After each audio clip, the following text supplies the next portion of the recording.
Vishnupad Paramahansa Parvikaracharya Storashat Shishimati Bhakti Vedanta Swami Jagat Guru Srila Prabhupada ki jai. ISKCON founder Acharya Jagat Guru Srila Prabhupada ki jai. Om Vishnupad Paramahansa Parvikaracharya Storashat Shishimati Bhakti Siddhant Goswami Maharaj ki, Ananda Koti Vaishnav Vrind ki, Namacharya Haridas Thakur ki. All glories to the assembled devotees. All glories to the assembled devotees. All glories to the assembled devotees. All glories to Shishi Guru and Gauranga. So we're reading from Srimad Bhagavatam, Canto 3, Chapter 5, text number 9.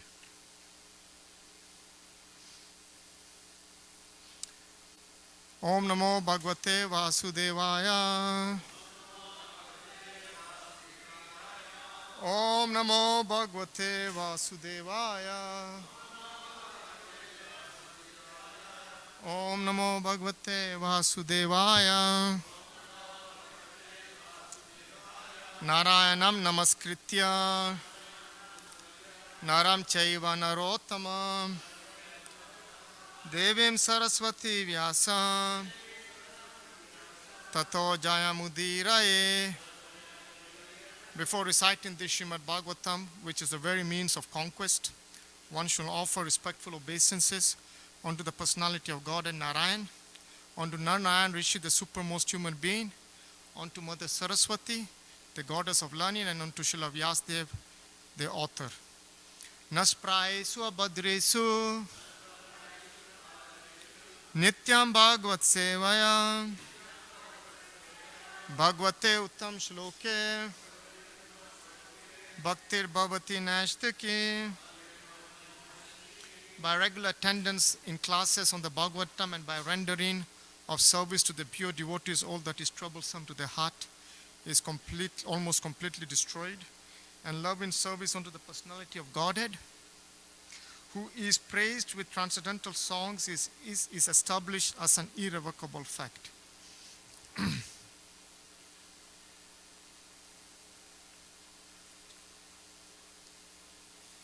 Yena prajanam utak atma karma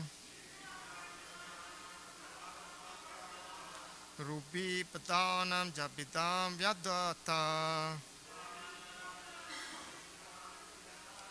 narayano vishvarak atma yonir eta chanovanya vipravarya. Yena prajanam uta atma karma rupa bidanam jabidam vyadata narayano vishvarak atma yonir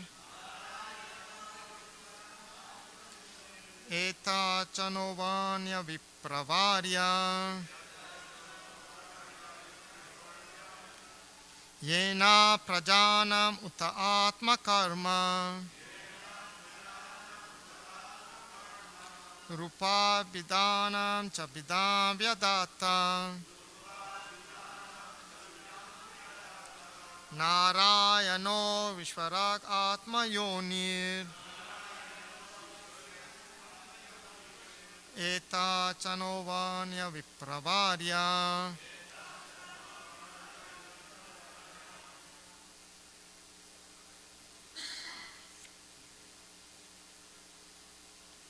That's fine.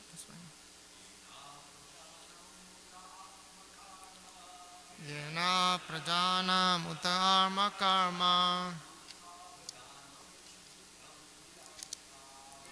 Oh, Vijay. Oh, wow. No.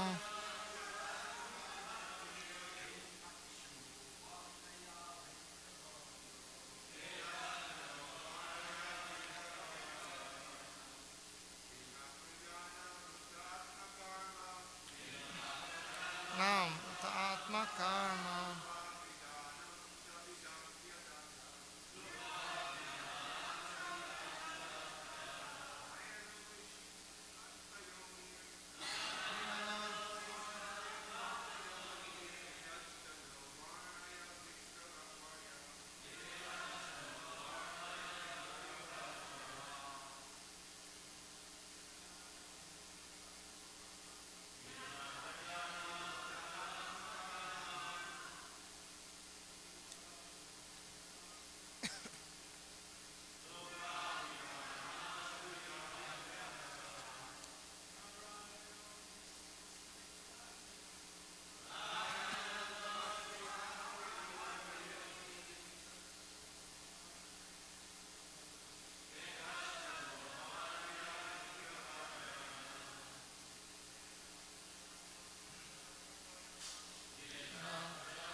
Yena pradana mutatma karma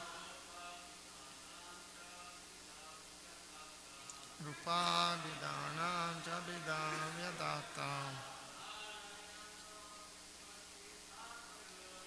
narayana vishvara atma yoni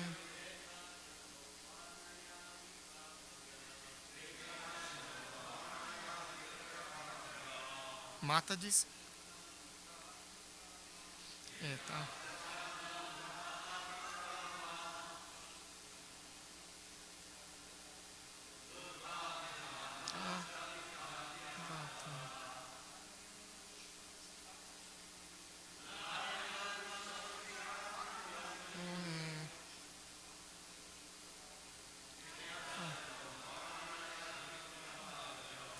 Mataji's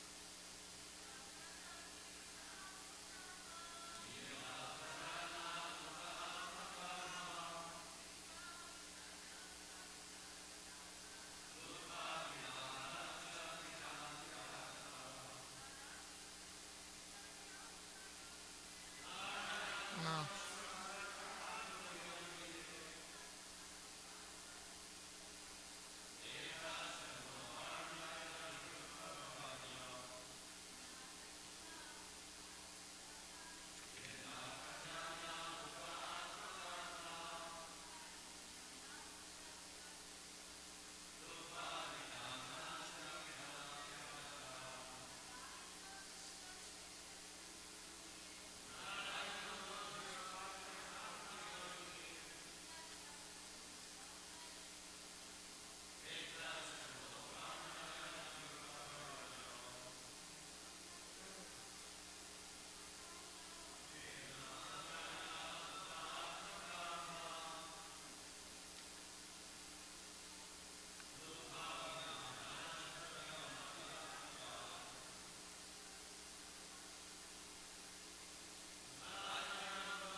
Word to word meaning?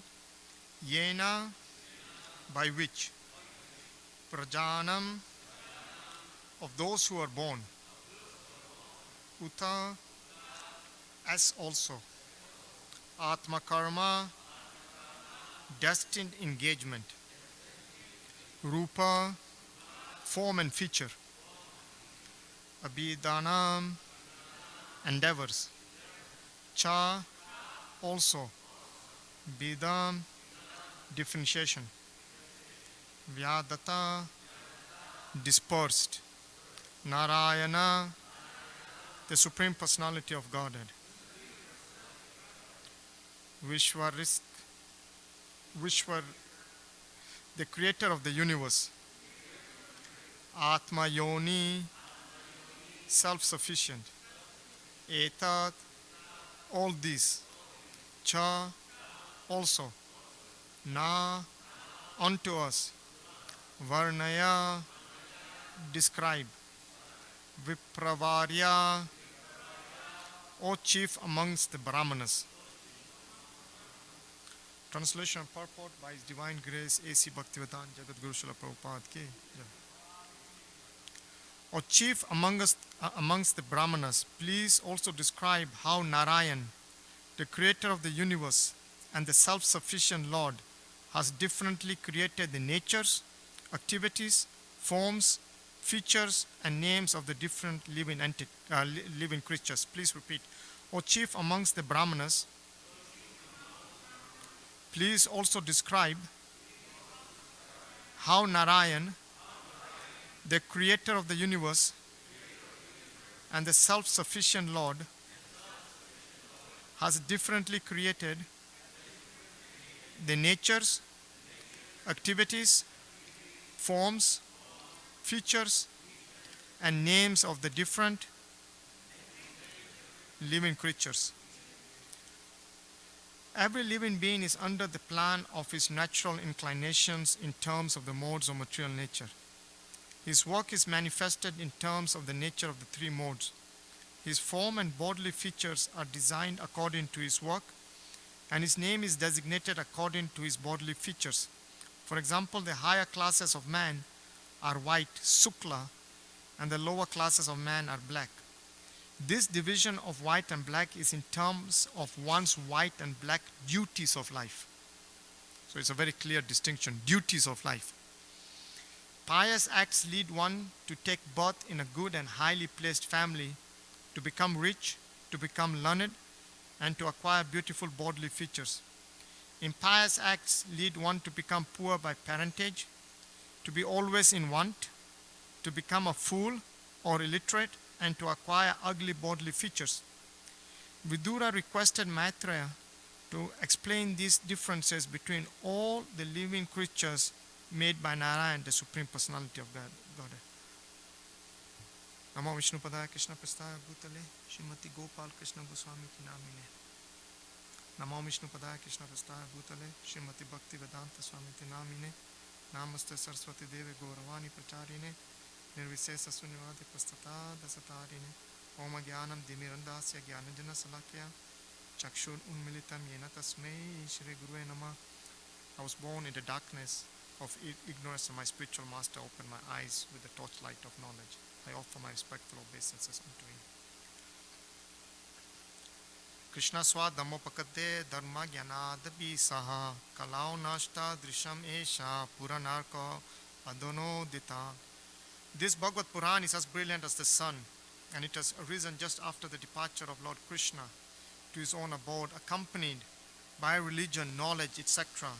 Persons who have lost their vision due to the dense darkness of ignorance in the age of Kali shall get light from this Bhagavad Purana. So before I start speaking today, I will seek the blessings of all the senior Vaishnavas and Maharaj sitting here in order to speak something on this subject and to glorify our eternal spiritual master, Jagadguru Srila Prabhupada. So, Vidura is not an ordinary personality. He is an incarnation of Yamaraj, one of the prominent demigods, especially in charge of death. So, not only is he a great personality, but he was a great diplomat also. He was the chief minister of Dhritarashtra, who was his half-brother. And so he was in an assembly in Hastinapur, guiding between the Kauravas and Pandavas regularly. So he was a great diplomat also. And on top of that, Vidura's father is also Vyasdev. So from parentage point, from great birth, he has all the qualities. And being a very smart diplomat, you can see the way he's approaching Maitreya. First and foremost, in the beginning of this chapter, we understand that he was given this instruction by Uddhava. Uddhava actually instructed Maitreya to go to, instructed Vidura to go to Maitreya Muni. So we can see also an example in this, which we see in Bhagavad Gita, Tad Vidhi Prani Patena Pari Prasnena Sevaya. Upaktakshanti te jnanam jnanenas tattva darshina. That you need to learn this science not by the neti philosophy, Srila Prabhupada says, not by speculation, but by submissively inquiring and rendering of service. And so he is also showing us by example how instructions are received and how one follows those instructions. So obviously, as I said, he was instructed by Uddhava. And then, what was he instructed by Uddhava? This is where you see his diplomacy. You see how skillfully Vidura is approaching Maitreya. In fact, initially he was given the instruction by Uddhava to approach him and approach Maitreya and ask him or inquire from him about the following subject matters concerning the Lord. That what is the Lord's name, fame, quality, forms, pastimes, entourage. So these were the questions that he was specifically asked by Uddhava to ask Maitreya. However, being a great diplomat as he was, he knew for the sake of Kalau Sudra Sambhava, that we will be all fourth and fifth class Sudras in the age of Kali, he starts the question by engaging and asking Maitreya in the second question on this chapter. He asks, in this world everyone engages in fruitive activities to attain happiness, but one finds neither satiation nor the mitigation of distress. On the contrary, one is only aggravated by such activities. You see his question? Because common man can relate to this question on fruitive activities. Our whole premise of existence in the material world is based on fruitive activities. So to captivate the audience and to start this chapter, as we'll see as we continue reading it, it is going to be discussing a lot of transcendental qualities of the Lord. He starts with this topic.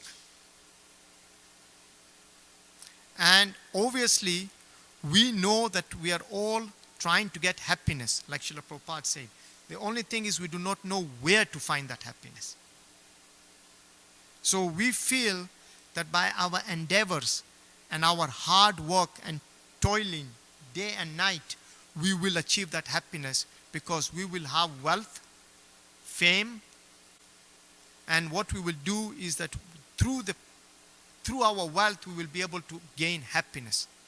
That's why there is a saying in English, wealth is a means, it is not the end. It's a means, but it is not the end. Why? Because it cannot give you happiness. So, look at the intelligent question that Vidura is asking, that why is it that one finds neither satiation, which is basically that one feels that they have reached at the point that now is enough is enough. We know that in these material endeavors, I speak for myself also, we are, if I have this, I want to get this. If I have this, I want to get this. There is never an end. So today you have this, all of a sudden your mind is thinking of the next thing. You have this, you're thinking of something else. So there is never satisfaction. And then it doesn't actually mitigate our distress, because we are looking for happiness. But we find that even after achieving what we thought will make us happy, it is not really making us happy. And in Bhagavad Gita, chapter 3:27, we have Prakrite Kriyamani Gunai Karmani Sarvasa Ahankara Vimuddatma Kartanam Iti Manyate. That the spirit soul, bewildered by the influence of false ego, thinks himself the doer of activities that are actually carried out by the three modes of nature. This is the root cause. That we feel we are the doer of activities that are actually under the influence of the three modes of material nature.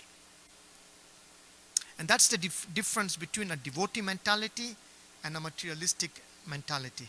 The materialistic mentality gives all credit to themselves. They feel that everything they are doing is based on their intelligence or their endeavors.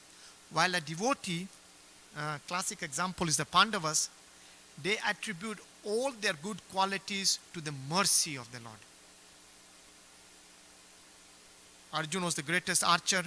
Bhima was the strongest man on the planet at that time. Nakula was the most beautiful person. Obviously, Yudhishthira Maharaj was incarnation of Dharmaraj. But they attributed these qualities to the mercy of the Lord. So this is the consciousness under which a devotee perceives and looks at things. And the person in material consciousness is convinced by false ego that he is the doer of everything. So therefore he takes credit for doing everything independently, and that is the symptom of his nescience, Srila Prabhupada writes in his purports. So that is where our ignorance is coming, where our nescience is coming, because we feel we are the doers of everything that we do. So then Srila Prabhupada says, entangle more and more in the cobweb of action and reaction, we get more and more entangled. And in fact, in physics, Sir Isaac Newton, who is regarded as the most prominent scientist, has given us the law of action and reaction.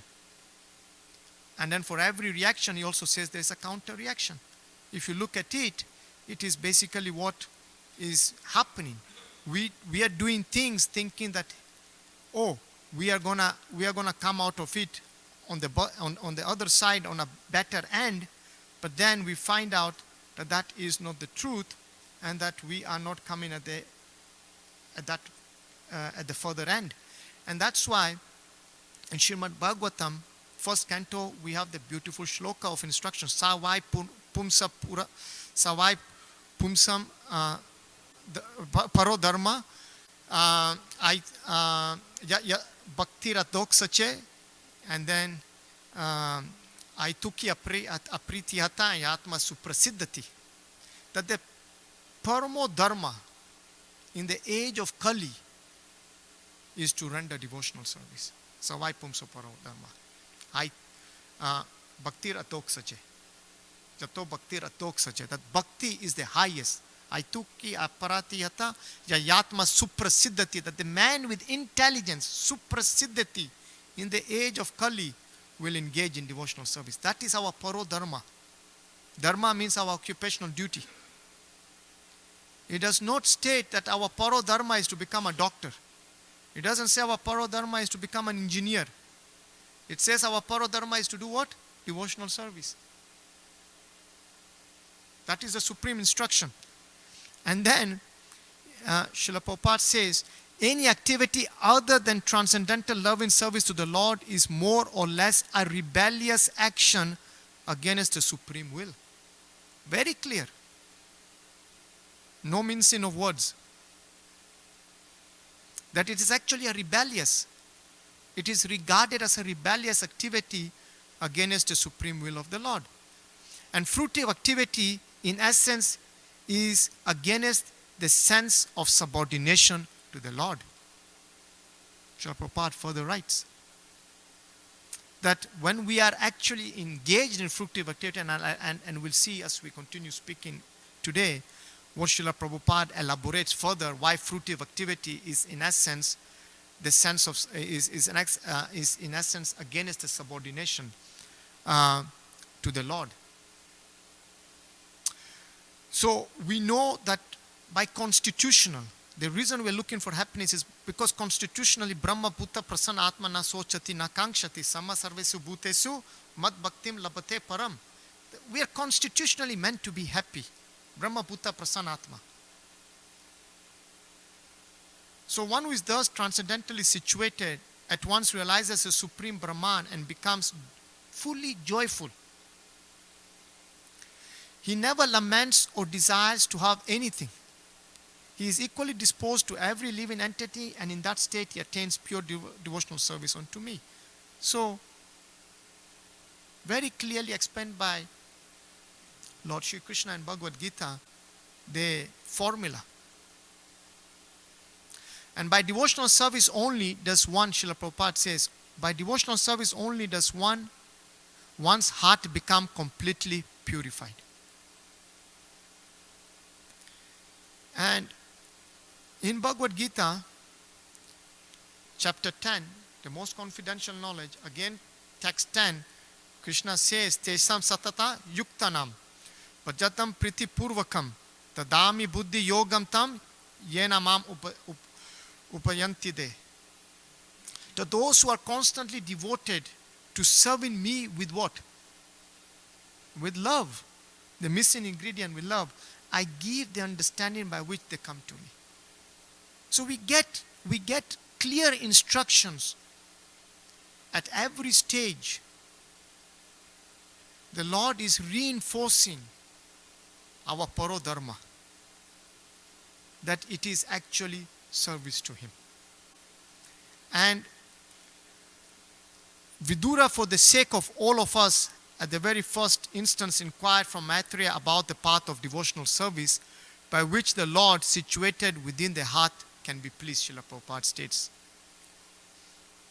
So he knew that, obviously we know in this age of Kali, it's a age of quarrel and hypocrisy. We are very short-lived lives. We have very short memories. We have too much going on, so-called things going on. So he goes straight to the point on devotional service. And we also know in Bhagavad Gita chapter 7:14, Krishna says, Devi Esha Gunamai Mama Maya Duratyaya Mam Eva Eva Prapantyante Mayam Eva Tarantite. That this divine energy of mine, Devi Esha Gunamai, is not inferior energy. It is divine energy because it is a representation of the Lord, consisting of the three modes of material nature: modes of goodness, mode of passion, and mode of ignorance. Is difficult to overcome, but those who have surrendered unto me can easily cross beyond it. So the question surrender comes. Saranagati. So Srila Prabhupada in his lecture, there is a very beautiful lecture I was listening the other day when I was driving in my quest for material happiness. And Srila Prabhupada was saying, if you look at an ocean, it's as vast as you can see. When you think that you have reached the horizon, it's again, so expansive. So Srila Prabhupada compares the ocean to Lord Krishna. The Lord. We know that the Lord cannot be measured by a tape measure. We cannot say, okay, the Lord is 9 feet by, so much, because the Lord is, we cannot measure him. So Srila Prabhupada says the ocean can be regarded as that, the Lord, and the rivers is the mark of Bhakti Yoga. So do not follow the tributaries that go into the ocean, which are the other paths leading to the Lord, which is Gyan Yoga, Karma Yoga, and all that. You go through the river, use the river, which is the Bhakti Yoga mark. Very nice analogy Srila Prabhupada was giving. That we are already in this process of bhakti. There is nothing better than this and faster than this. And devotees to follow the footsteps of great devotees like Vidura, who even after now this is very, very important. We see what also Vidura is showing by us by example. That although Vidura had heard about the pastimes of the Lord many, many times before, he had hosted the Lord in his home. Not only hosted the Lord at his home, in the ecstasy of love, he didn't even know he was feeding the Lord the banana peels instead of the banana. So he is at the Uttamadhikari level. Yet, even though he has seen the Lord personally several times, he has heard about the Lord several times, he still wants to hear the narrations to be repeated because he was never satiated by hearing them. So look at this. The materialists are never satiated by whatever they achieve. And the devotees can use that same in hearing and listening about Krishna Katha.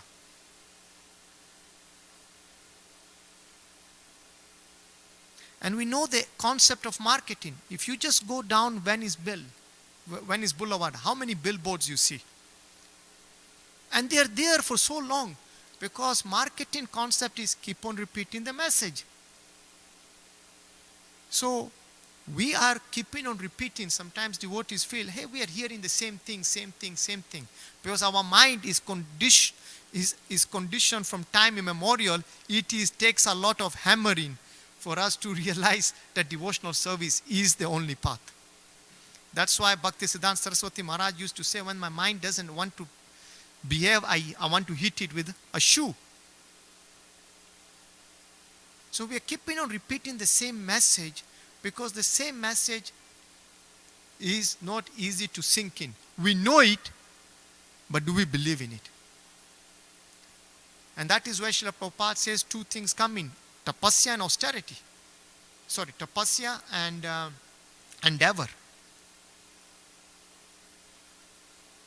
Because if we don't do some endeavor, we don't do some tapasya, we are not going to be able to do devotional service. These two ingredients are required. And we also know in the Prema Vivarta, we are given a caution. Krishna bahir mukha haya boga vancha kare nikitasta maya tare japati adare. Then Maya will immediately get hold of you. If one wants to enjoy material nature, he is immediately victimized by material nature. Srila Prabhupada puts it so beautifully. He says, a living entity is not forced to come to this material world. You know, this is a very common question that is asked. If God really loves us, why are we here? But it is the living entity is not forced to come into this material world. He makes his own choice. So like Srila Prabhupada once was asked this same question, Srila Prabhupada said in his lecture, you forced Krishna. Because we know there are 5 subject matters that the Gita touches on. Can be summarized into 5 subject matters. Karma, which is our action. Ishvara, that there is God, whether we believe in it or not. It is an irrevocable fact. Jiva, that we are living entities.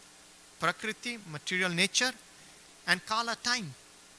Now out of these 5 subject matters, only one thing, karma, is in our hand. And by use or misuse of this karma, we make the choice to come to this material world. It is not Krishna sending you here. Krishna is only creating an atmosphere where you can load it or use your independence. So Srila Prabhupada then very beautifully writes this. Living entities can take 2 positions in this world. Either he can become a servant of his senses and become master of them. And then what does Srila Prabhupada use as an analogy? He says, by becoming a servant of the senses, one becomes a great material hero. So in the material world, we see these examples. You become a hero because you're the servant of your senses. Look at this. So when you're a hero in the material world, you're actually the servant of your senses. However, when one becomes a master of the senses, he becomes a Goswami or spiritual hero. See how beautifully Srila Prabhupada writes. We have so much nectar in Srila Prabhupada's books. So much instruction. So much knowledge given to us. So clear to dissipate any doubts. We just need to read and associate with Srila Prabhupada. He lives in his books. We have the same. Am I correct? Senior devotees, he lives in his books. He took so much trouble to write these books. Took so much trouble, even when his health was not good, he was translating. And we don't even have the time to read his books. There is supreme instruction. He says, anyone who becomes the master of his senses, he is a spiritual hero. Now, do you want to be a spiritual hero or do you want to be a material hero? Make the call. You want to be a material hero that dies with this body, or you want to be a spiritual hero? Like Hanuman. Let's use classic examples. How long is a spiritual hero remembered? And how long is a material hero remembered? So where is intelligence? Yayatma suprasiddhati.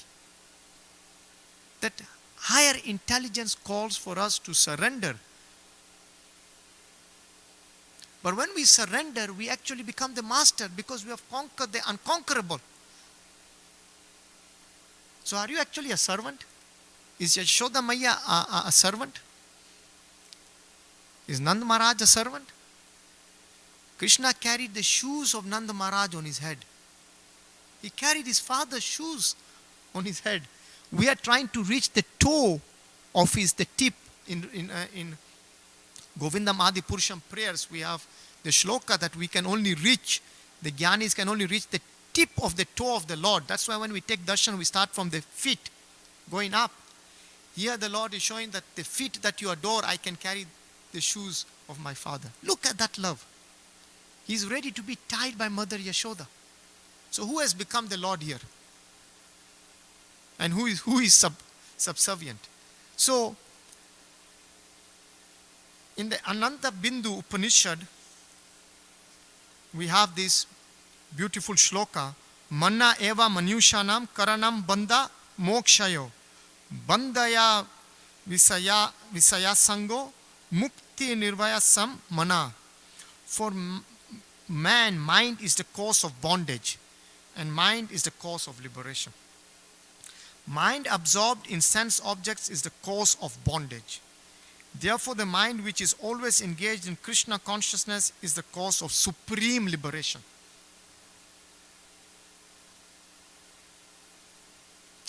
And in today's purport, there is the mention of the other species. Now, we have to understand, according to material nature, we are bound by the action and reaction process. When a tiger kills or hunts to eat food, it has no karmic reaction. Because that is the nature it has been given. That is the body. That is the guna it has. However, we as human beings are actually responsible for our actions. The other species are not. So, very important for us to understand that the effects of karma do not affect the other bodily concepts. Because they have those bodily forms and they're going to the evolution process. However, we, in this Bhaunam Janmanam Gyan, Bhaunam Janmanam Ante, Gyanavan Maham Prapadyate, Vasudevam Sarvam Hiti, thank you, Sam Atma Sudullabha. This human form is Bhaunam. We have been given this rare chance. We have not been given this rare chance to become master of our senses. Actually, we have been given this rare human form to become master of our senses, not to become servant of our senses, which is what we are being taught, and this is what we are seeing. So either you become the master and go back home, back to Godhead, or you become the servant and you continue the cycle of birth and death. This is the truth.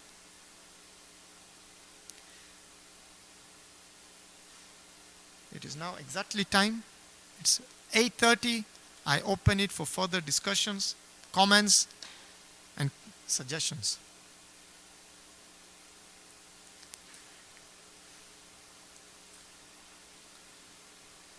Yes, Maharaj. Maharajas.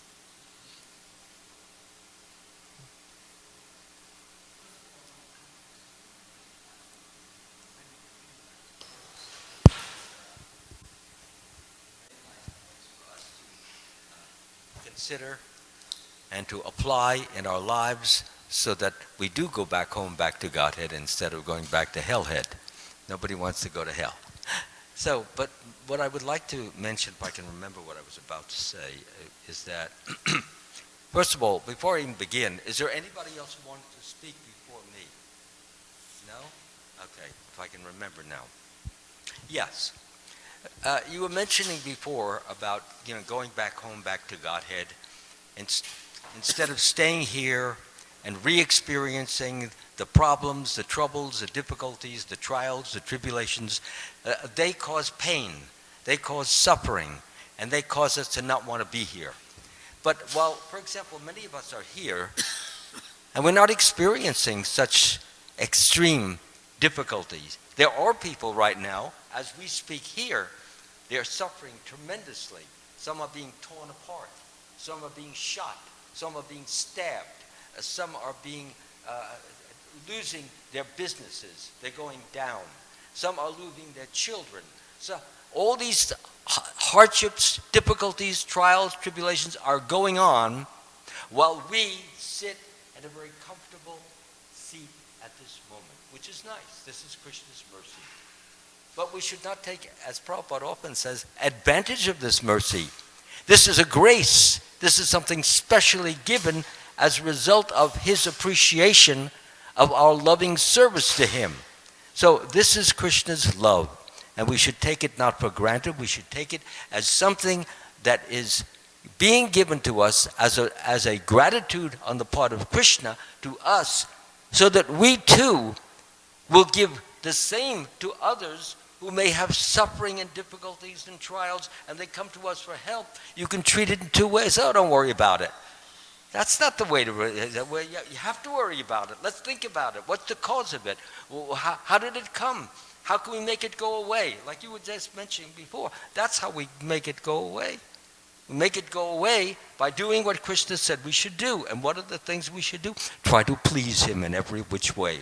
Please him with our words. Please him with our words, with our thoughts, with our feelings, with our activities, and please him by thinking of him continuously if we can. As Krishna said, always think of me, become my devotee, worship me, offer your obeisances unto me, thus completely absorbed in me, surely you will come to me. He makes not just a promise, but a firm promise. Surely you will come to me. So it's not just to be read, not just to be spoken in the class, but it's to be practiced, habitually thought about, and habitually said, so that we will get the mercy of Krishna. The more we think of Krishna, the more we... Then what happens is that a whole different personality emerges. The Krishna personality, his personality. He's so eager to give himself to us so that we will be peaceful, joyful, happy, fulfilled, satisfied in every possible way, and give nice classes like you. Okay? Yeah, please. So that's really all I want to say, is take nothing for granted. Always remember, it comes by the mercy of Krishna. He can take it away at any given moment, and he can give it to us any given moment. And if we have a few tears of repentance for some of the things maybe we should not have done, in spite of the fact that Krishna has given us so much, then we will do fewer and lesser of those wrong, bad, evil things, and more of the good, angelic, and helpful things. That's all I wanted to say. Thank you, Maharaj. Thank you so much. Jagat Guru Srila Prabhupada ki. Jai.